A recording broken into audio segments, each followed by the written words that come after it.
Gasaro TV.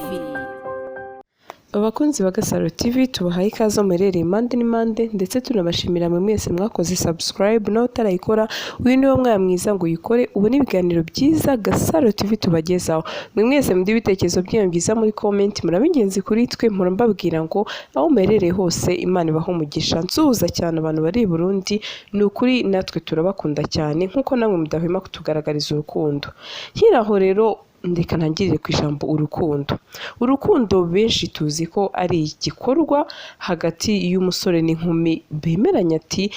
tujye mu rukundo tube twakundana ndetse rwa rukundo rwacu rube rwafata intera ruve hamwe ndetse rugera ahandi aho bamwe wenda bavuga ati baho kopinaje hakajyaho fiançaye ndetse yavaho hakajyaho igikorwa cya mariage cyangwa se cy'ubukwe bakabyereka imiryango hagati y'impande zombi. Impamvu rero niyongeye kwibanda ku ijambo urukundo nuko uyu munsi mbazaniye inkuru mbazaniye rero nta yindi muzi umukobwa cyangwa se umwari reka mvuga utyo witwa Munezero Aline cyangwa se benshi bazi nka Bijoux muri Bamenya ndetse muri iyi minsi uri gukina neza muri City filme inyura kuri televiziyo y'u Rwanda aho benshi bayizi akina yitwa Helena. Ariko rwose ni umukinnyi mwiza ndetse n'umukobwa ntareka kuvuga ngo w'umuhanga uzi gukina ndetse ubona ko character zose bamuha azigendamo neza. Impamvu rero mugarutseho kuri uyu munsi mu mezi yashize hari inkuru twabagejejeho Munezero Aline cyangwa se Bijoux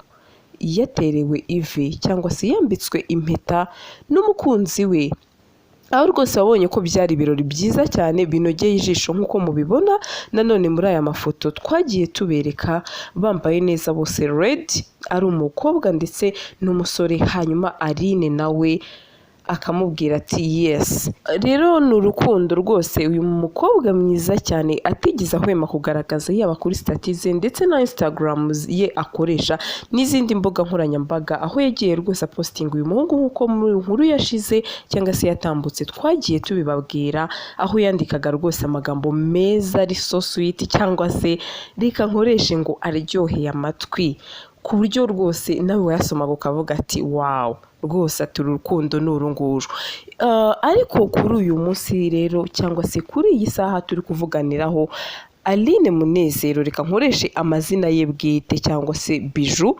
yamaze gutangaza ko uyu musore batukiri mu rukundo cyangwa se batagikundana, aho yamaze gutangaza ko uyu musore batakiri kumwe, ariko akaba yirinze kuvuga uwafashe ya mbere mu gutandukana kwabo, aho yavuze gusa ko atazi niba ari we mubi cyangwa se ari umusore wamubereye mubi, ariko adashaka kuba yavuga hagati yabo wabwiye undi ati reka ibi bintu tubyihorere cyangwa se tubireke. Rero yavuze ko benshi mu bantu ndetse bagiye banatandukanye bihutiye kuba bamucira urubanza ndetse banagendeye ku kuba ngo yaratandukanye n'umugabo babyaranye, bakaba we yavuze ati njyewe ntago nakabayeho kuba nashimisha abantu, ndetse aho we yanatangaje ko papa w'umwana we nta kintu na kimwe bapfuye, ahubwo ari ikibazo cy'ubushobozi bwanze ngo babe babana, bakabona ko batari no mu gihe cyo gushaka ndetse bari bakiri na batoya, bahitamo buri wese ko yakomeza inzira ye, aho buri wese yahaye undi uburenganzira cyangwa se umwanya wo gukundana n'uwo yaba ashaka. Reka mvuge ngo bagahana liberté y'uko umwe yavuga ati komeza ubuzima bwawe nanjye nkomeza ubuzima bwanjye. Ariko avuga ko umusore wamwambitse impeta we batashobokanye ku mpamvu zabo bwite, ndetse yanirinze gushyira hanze cyangwa se gutangaza, akavuga ko bitaba ari byiza ko yavuga ko ari we wamubereye mubi, kubera ko burya ngo buri wese hagati y'impande ebyiri zombi zikundana buri wese aba yivuga ibyiza. Rero nk'uko yakomeje yavuze ko batumvikanye ndetse ko hari ibyo batabashaga kuba banahuza, ndetse atangariza abakunzi be muri rusange n'abanyarwanda ko uwo babonye amwambika impeta batakiri kumwe, ndetse anemeza ko afite undi mu fiancé aho anambaye indi fiançaye. aho wenda benshi bakomeje kwibaza ati se urukundo z'abasitari bijya bigenda bite, ati ko zitaramba cyangwa se nuko babirukankaho n'abantu benshi cyangwa se nta rukundo bagira, ariko ibyo ntabwo ari ukuri. Aho nawe yavuze ati hari abasitari benshi bagiye bashaka ndetse n'ingo zabo zigakomera, ati cyane ko njyewe iyo ndi mu rukundo mbigaragaza cyangwa se n'amarangamutima yanjye akabigaragaza, yaba ibyo nandika ibyo postinga, ndetse ati ntamukunda ntabwo nari kwemera kumushyira kuri social media cyangwa se kumwerekana ku karubanda, cyangwa se ati iyo nza kuba namukunda ntago iriya mpeta nari kuba narayemeye.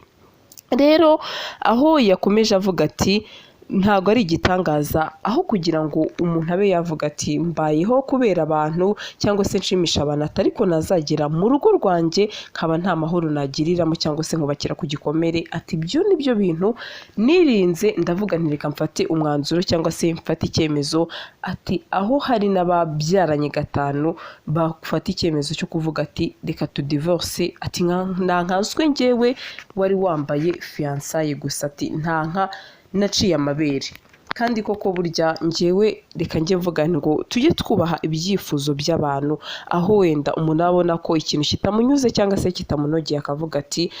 reka ibi bintu mbivemo cyangwa se mbihagarike, cyane ko burya ku mugani we nk'uko yatangaje yavuze ati ntago njyewe ndi umwana wo kubona ko ikintu koko kitari mu murongo ukwiye cyangwa se wa ngombwa ngo ngume mpushinge cyangwa se nkomeze guhatiriza, ahubwo ibyiza nuko nafata icyemezo nkaba namuhana we andi mahitamo, ati cyane ko ndi umukobwa ukiri muto cyangwa se ndi umukobwa reka nkoresheje ijambo ngo utaragumiwe. Aho yakomeje atangaza ko urukundo rwabo nk'uko rwagiye ku karubanda ndetse nk'uko babibonye yambikwa impeta, ari nayo mpamvu yahisemo kuba yakuraho urujijo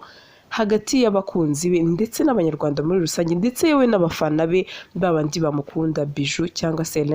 Made, akavuga ati abakunzi banjye reka mbaherurire mbabwize ukuri kw'ibintu, ndetse ko n'undi uzaza fiance wanjye, cyane ko yavuze ati njyewe ati mfite undi mufiance utaruriyaho. Byakomeje kwibazwaho ati se nyuma y'amezi 3 gusa yambitswe impeta, ati ni gute ko yahise abona undi mufiance, cyangwa se yarasanzwe amufite. Mbese hari byinshi cyane byagiye bivugwa, byinshi bigiye bitandukanye, ariko burya ukuri kuba ari uko umuntu niwe ubuze ukuri kw'ibintu. Ntago byaba byiza ko abantu ba judging umuntu cyangwa se bagendera ku byo babona inyuma. Rero nk'uko Munezero Aline yakomeje kubitangaza, yavuze ko atitaye kuba mutuka ndetse ko atabereyeho kugira ngo akomeze gushimisha abantu, kandi ko n'ibyo bakomeza kumubwira rwose ntacyo bimutwaye. Rero ikindi yatangaje ko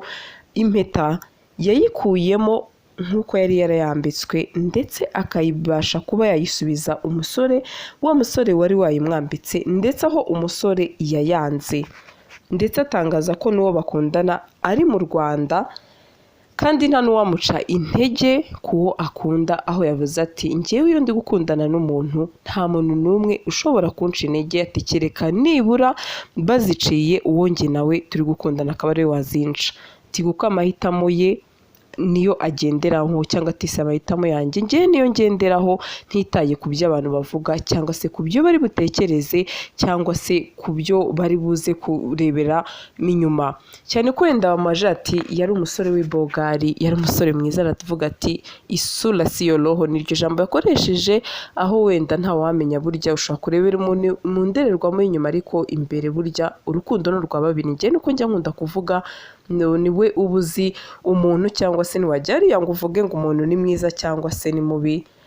cyane cyane ko burya abantu bakundanye baba baziranye ku tubanga twinshi. Ndetse reka mvuge ngo ntabwo wamenya umunyakuri, cyane ko nyir'ubwite we yavuze ati njyewe nirinze kugira icyo mbitangazaho iyi saha twapfuye, ati gusa njyewe icyo mwamenya cyo nk'abakunzi banjye cyangwa se nk'abafana banjye, uriya musore mwabonye wateye ivi rwose, benshi banabyishimiye cyane, ntabwo uriya musore tukiri mu rukundo, atereka rwose nanakureho urujijo. Ndetse yabajijwe ko iyi nkuru y'uko yambitswe impeta, cyane ko burya iyo ibintu byageze kuri social media zitandukanye, ibyo ari byo byose biba ari ibintu birebwa n'abantu bose ndetse ku isi yose.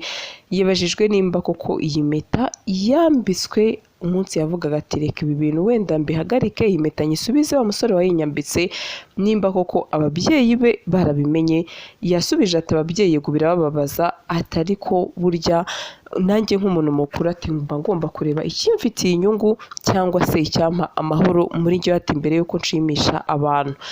Yego benshi bakomeje kwibaza ati se